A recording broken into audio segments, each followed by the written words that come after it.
Let us take the four tools of philosophy now to Reconstructionism and Existentialism and see how they can help us there. Metaphysics again talks about what is the real, and reality is stable. According to Reconstructionism, reality stays the same. What is real is real. It is not dependent on individuals. It is not dependent on some group thought of a group of individuals or community members. Reality is reality and it stays stable. The meaning of life is derived primarily through self-development away from society. Because today in society, reflections of what we teach are not mirrored. They are not the same. What society shows is different from what we try to teach young people. If young people need to develop a sense of reality, they have to do it away from society. Despite of what you see in society, if we want to behave differently, we have to move you out of society. And that is what we do in classrooms. After all, classrooms are artificial settings. And because it's an artificial setting, it's moved out of society. We've got 20, 30, 50, 100 people together in a room, and we are trying to now teach you. At least within the four walls of the classroom, if the teacher and the student could practice and live the reality, students would be more able to live the reality in real life when they are in society outside the classroom. This is the opportunity that the Reconstructionist teachers provide students in their classrooms in order to help them understand reality. And reality may be different, yet it needs to be practiced. Epistemology is about truth, and so knowledge is gained through sensory experiences. And we have five senses. So we gain experience using all the five senses.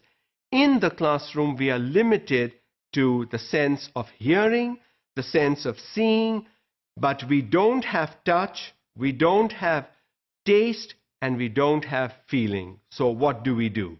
We must provide students opportunities, and that is why the experiences that students bring with them from their homes, from their families, from society are important, because they've gained those experiences using the other senses also that we do not promote in the classroom.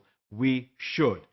If we want students to have a rich learning experience, we must involve the other three senses that we do not in our classrooms. Now, I understand you cannot really be bringing smell and taste in the classroom. Touch and feel, I think, can be done to a far extent, but tasting and smelling to some extent maybe in some science or chemistry lab activity, tasting never, don't put anything in your mouth. These must come from the students' experiences outside the classroom.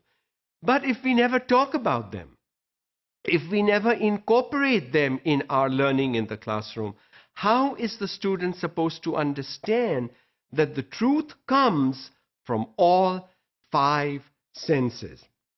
And this is what the pragmatist teacher tries to teach his or her students. And how do you get it? You get it by interacting with the environment.